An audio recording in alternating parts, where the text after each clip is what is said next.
مسجد اقصی یہ ہمارے لیے اتنا مقدس کیوں ہے کہ مسلمان جس طرح بیت اللہ کے لیے آواز اٹھاتے ہیں، جیسے اس کو مقدس مانتے ہیں، اس کو یہ ہمارے لیے اتنا مقدس کیوں ہے؟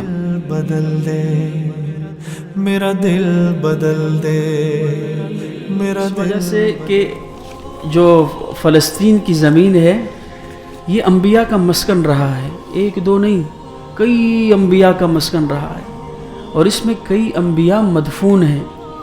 یہ وہی سرزمین ہے کہ جس میں جو ہے وہ بعض روایت میں آتا ہے کہ حضرت سلیمان علیہ السلام، داؤد علیہ السلام، زکریا علیہ السلام، یحییٰ علیہ السلام کی قبریں ہیں. اس سرزمین نے بہت سے انبیاء کو پالا ہے. پھر دوسری بات یہ ہے کہ محمد الرسول اللہ صلی اللہ علیہ وسلم نے اس سرزمین کی طرف، مسجد اقصی کی طرف جو ہے وہ 17 مہینے رخ کر کے نماز پڑھی ہے. یہ مسلمانوں کا قبلہ اول رہا ہے.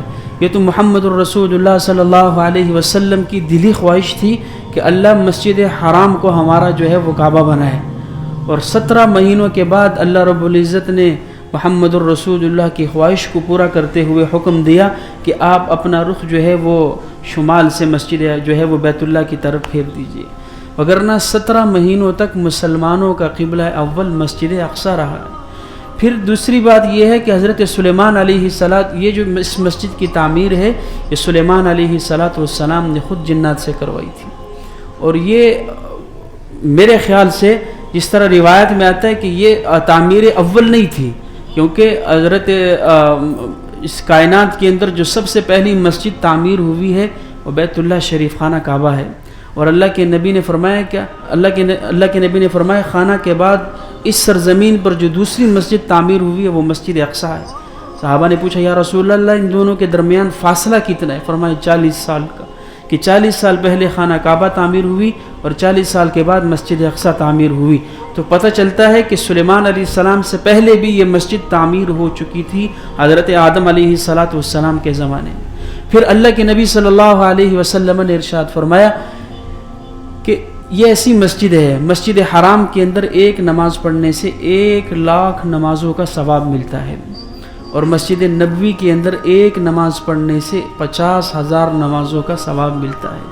اور مسجد اقصی بھی ایسی مسجد ہے کہ جس کے اندر ایک نماز پڑھنے سے 50,000 نمازوں کا ثواب ملتا ہے.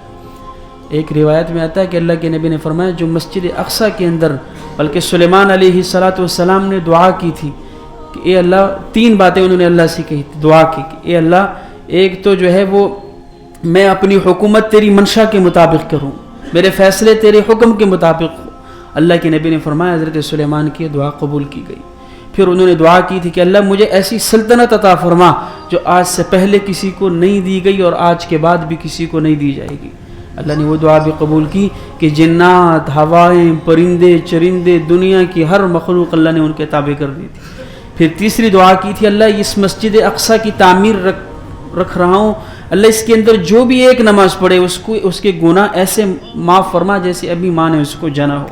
حضور نے فرمایا مجھے امید ہے اللہ نے حضرت سلیمان کی تیسری دعا بھی قبول کر لی ہوگی. تو یہ وہ مسجد ہے جس کے اندر ایک نماز پڑھنے سے 50,000 نمازوں کا ثواب ملتا ہے.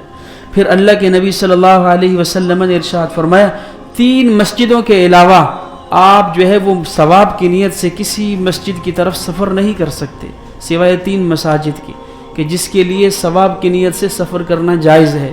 مسجد حرام ہے، آپ ثواب کی نیت سے اس کے لیے سفر کر سکتے ہیں.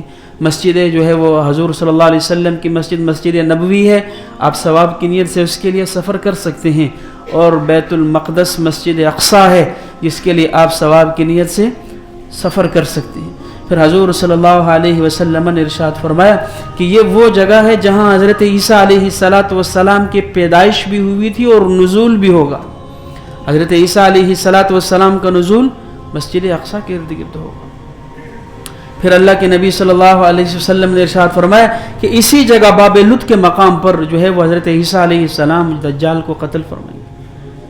اور یہ اس کا تذکرہ قرآن کریم کے اندر بار بار ملتا ہے. اللہ رب العزت کا ارشاد ہے سبحان الذی اسری بعبدہ لیلا من المسجد الحرام الى المسجد الاقصى الذی بارکنا حولہ لنریہ من آیاتنا، کہ مسجد اقصی وہ جگہ ہے اللہ کہتے ہیں جس کے ارد گرد ہم نے برکتیں ہی پھیلا دی.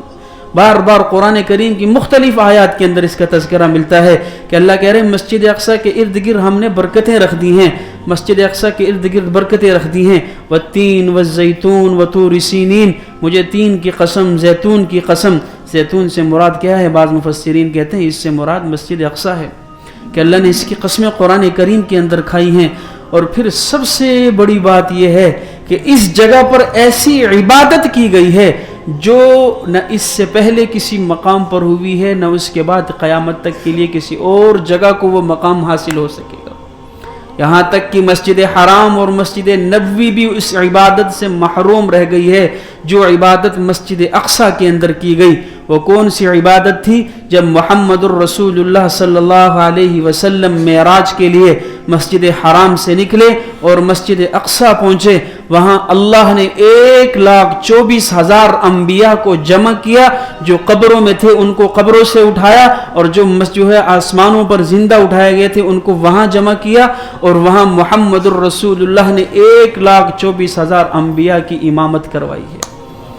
وہ ایسی نماز تھی کہ جس کے اندر امام بھی نبی ہیں اور مقتدی بھی سارے کے سارے نبی ہیں، اس کے اندر کوئی غیر نبی نہیں تھا کہ سب کے سب نبیوں کی جماعت ہے۔ اللہ نے وہاں پر ایسی عبادت کروائی ہے جو نہ اس سے پہلے کبھی ہوئی اور نہ اس کے بعد کبھی ہو سکے گی۔ تو یہ ایسی مقدس جگہ ہے۔ پھر محمد الرسول اللہ کے معراج کا سفر جو شروع ہوا وہ بھی اللہ نے مسجد اقصیٰ سے شروع کروایا۔ تو بڑی مقدس جگہ ہے، اسی لیے یہ جگہ ہمارے لیے اہمیت یاد رکھے ہیں۔ یہ نہ سمجھے کہ یہ فساد جو ہے وہ شام کے اندر پھیل رہا ہے، اس سے باقی مسلمان محفوظ رہیں گے۔ اللہ کے نبی صلی اللہ علیہ وسلم کی حدیث مبارکہ ہیں کہ جب شام کے اندر فساد شروع ہو جائے گا ساری امت سے خیر اٹھا لیا جائے گا، پھر اپنی خیر مناؤ، پھر جو ہے وہ امت کے اندر خیر باقی نہیں رہے گا۔ صحابہ نے عرض کیا یا رسول اللہ پھر ہم کس چیز کو لازم پکڑیں؟ آپ علیہ السلام نے ارشاد فرمایا پھر شام کو لازم پکڑ لینا۔ حدیث کے اندر حضور صلی اللہ علیہ وسلم نے ارشاد فرمایا ایمان فتنوں کے وقت صرف شام کے اندر محفوظ ہوگا، کہ جب ہر طرف فتنے پیدا ہو جائیں گے ایمان کہاں ملے گا؟ صرف شام کے اندر ملے گا۔